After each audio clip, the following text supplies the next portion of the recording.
Hey guys, welcome back to the garden. Today we're going to get into a few things after a little bit of a break last week and get some stuff planted. Now, I was fortunate enough to receive with our Isley order of stuff to show you guys and be able to grow and test them out in my garden a number of grasses. And I'm going to flip the camera around and show you exactly what I'm talking about. So this right here was sent out to us in a box. We got 30 of these to plant, and I've been sitting on this idea for a couple days now. This is black mondo grass. It can handle full sun to part shade. Here in the north on its higher zone, which is 6 through I believe 9, it grows best. This is definitely capable of handling the full sun. I find it grows better in part sun for me and in really loose soil, but it's a black form of liriope, only getting about 6 to 12 inches tall, and it will just spread underground. It's a rather slow grower, so generally when you do find it in the garden centers, it is a little bit more of a higher priced plant, but patience will get you very far with this plant. It will start spreading after a few years and you can make new divisions. That's why we were able to do that with our Japanese maple container over there, which I showed you in a previous video. But I'm going to flank it on both sides of the step here and just wrap it around the boxwood out a little bit. And I've decided, because our Gothic garden was not performing in the other area, I think I'm going to start transitioning it throughout here, so it's a feature when you walk into the backyard. So I've got some other plans. We'll take you along as things get added in, but today I want to get these guys out of their containers because I also need the containers to grow on some other plants and get these guys going. So let's jump into this part of the project.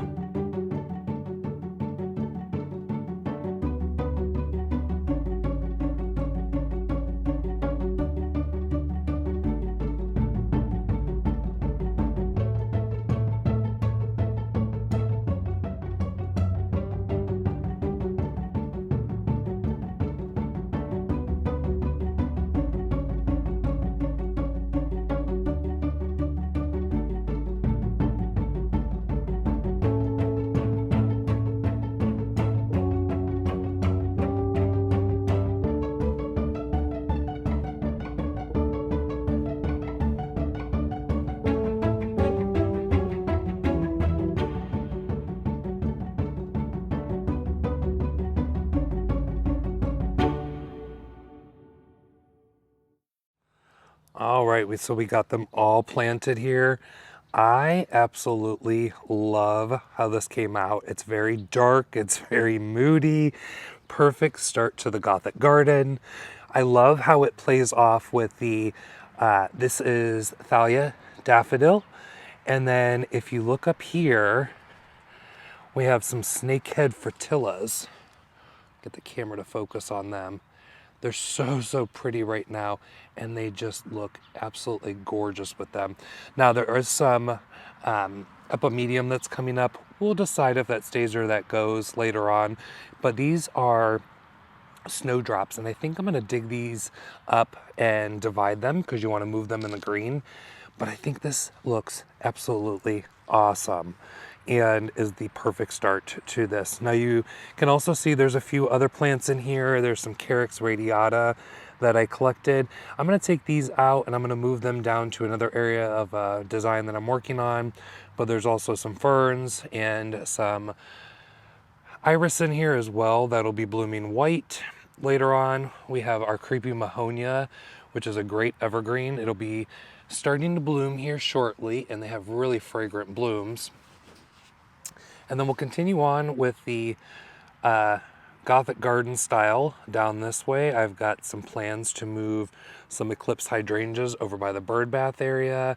And then I have some other black plants like the astilbes and geraniums that'll come over here as well, and a couple of other things in mind. So let's head on over to the garage wall there because we've got to tackle this honeysuckle. All right, so coming over here to the garage, we've had this Dropmore honeysuckle, and though it's a good plant, it really draws in the hummingbirds, well, kind of. I just think it looks ugly. And no matter what I've done, I have tried to prune on this and bulk it up and get it to like fill in this invisible trellis that I did with string. What is a string? Fishing line. And it's just not coming out the way I'd want it. So I think it's time to move this, and I've got the perfect plan. All right, so heading out front, we've talked about some stuff that does need to be moved, and one of them is this Jolly Good clematis. This is a proven winner's clematis that I've had out here for several years, but as you can see, it fills this little obelisk rather fast, and it's random out here, and it could be viewed better and enjoyed better. And I think it'll look way better on the garage. So I'm gonna go through, I'm gonna cut this off when I come out here. This is all upper growth. And we're gonna bring the whole obelisk over and get this guy transplanted to its new spot. But first, we need to go get the honeysuckle up out of the ground.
So I think I'm gonna stick with the invisible trellis. It's just fishing line I purchased at Walmart.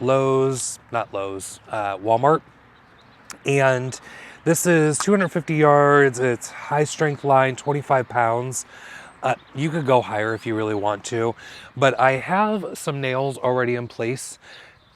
And all I do is I tie this off in one corner and then I just kind of do a loop bring it over to the next one, loop, bring it down, loop, just creating that trellis. You could do some crisscrosses if you want to be able to have this really climb all over, if you're wanting to espalier.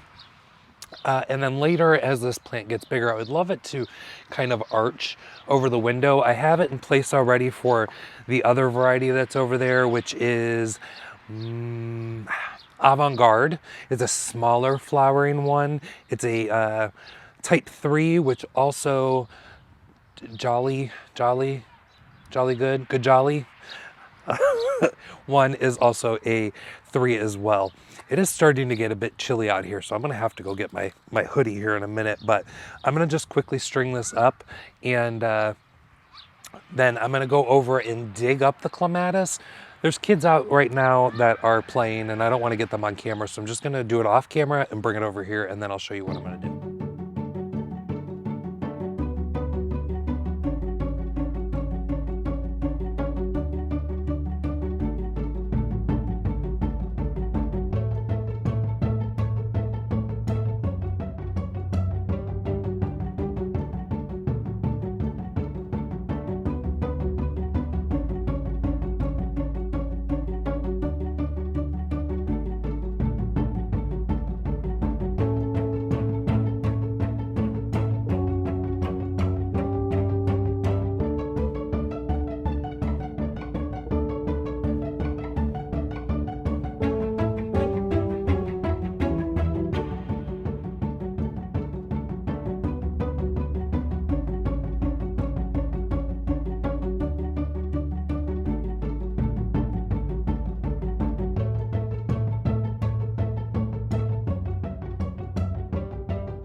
You're gonna hear some heavy breathing because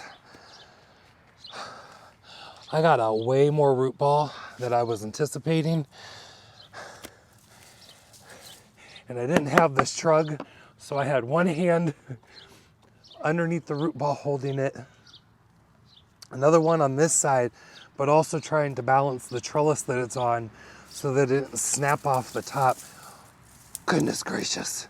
Okay. I've got a pair of scissors. What I'm gonna do is I'm gonna reduce this back to a series of buds, lower buds, as low as I can. I'm gonna be meticulous not to get too, rambunctious on it. And then get out any of the dead that I see, such as that. And then we'll get this planted, and hopefully we'll get it out of this trellis. That's the main goal here. So because this is type 3, you can prune this back relatively hard if need be to size control. They do bloom on new wood. So, oh, the good thing is, I know it's in here. I just saw it, unless I left it behind. I did find the name. I had the tag, and I remember purchasing this clematis from Bluestone Perennials a number of years ago when they used to do their on-site clearance sale. It was always an event to go to, and they no longer do it. After COVID hit, they just took the opportunity to stop doing it, and it kind of sucks because I looked forward to going to that sale. But they're only up about an hour and 10 minutes away from me. So maybe this season we'll pop up there and we'll take a little tour of the place so you can see what Bluestone really looks like when you're ordering stuff.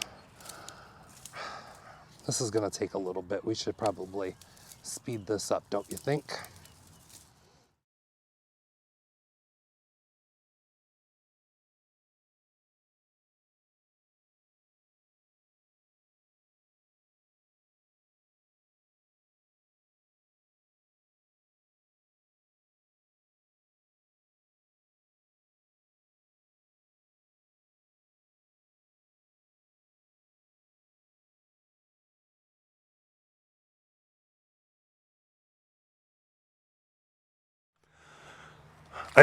no matter what I tried, I could not get that to pop up out of it. I mean, I kept cutting and kept cutting, and I just said, I'm done. So, got a lot of body still on it. So, I'm not going to dig the hole, and then I'm going to get it put in there.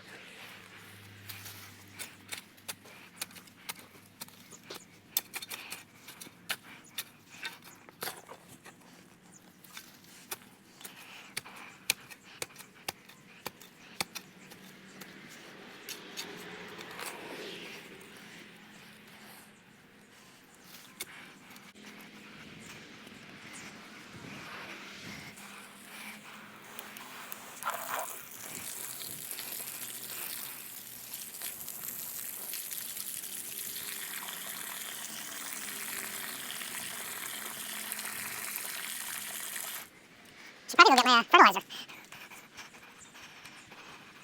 That's all you need just to make this fucking video.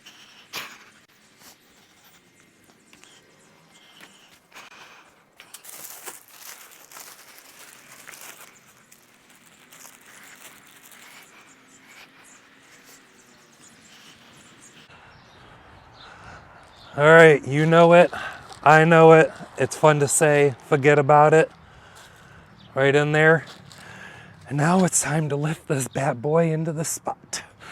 Ooh. Oh, she's heavy.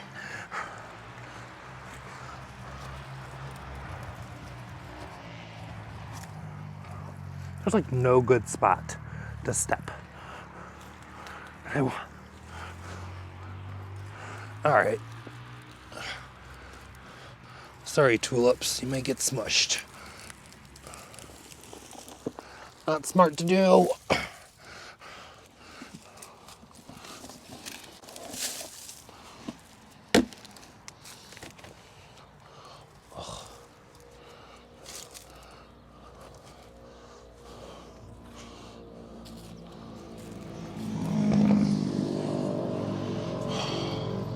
One thing I hate about summer or nice weather, we're on a main road, so it's motorcycle season, and they're all obnoxiously loud.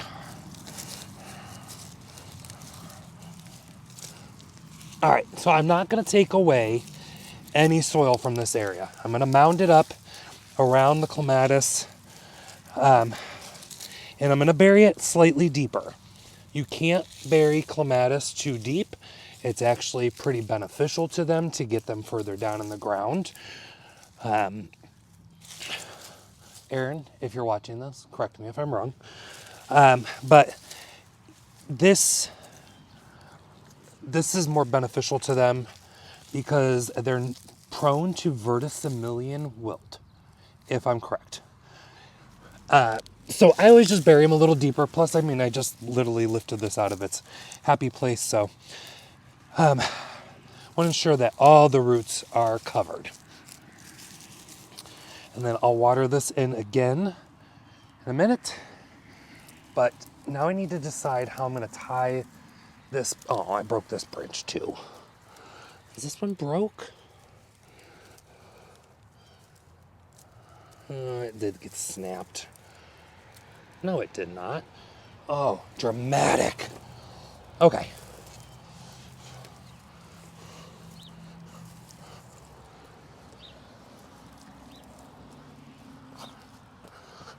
Tamp that in. Wish I'd angled her a little better, but we'll get there.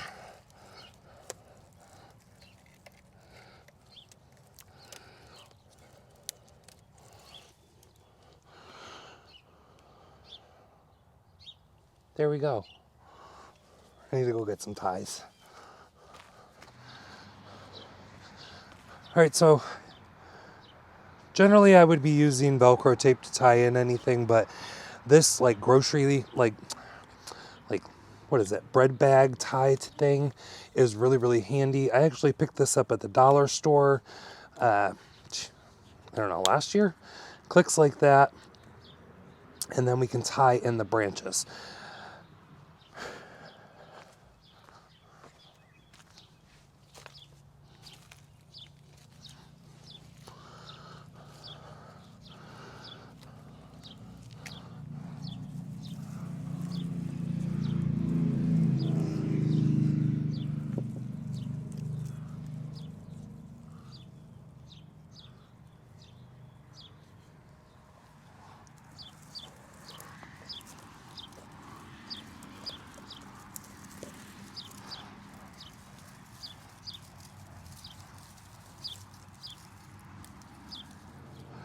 All right, so I realized my camera wasn't in focus the entire time, but what I did was I took the wires, the tie-offs, and did a few, and then I kind of got lazy and realized that I could just separate it and slowly bring it back in behind the string. So that's where it's at. I'm gotta get something to cover up the ugly legs. We'll think of some new plants to go, maybe right in here, or maybe this rose, which is Eau de Perfume Bling Rose from Monrovia. We'll fill out this area, and then we also have some Caradonna Salvia. Well, the sun is really popping out now, but I've got a mess to clean up. This video has gone on far too long, personally, and I've run out of steam after this, so I'm gonna get cleaned up and go relax for the rest of the evening. So hopefully you're out in your garden today and enjoying it and getting some of your projects and to-do list done. And I will see you in the next video. Bye.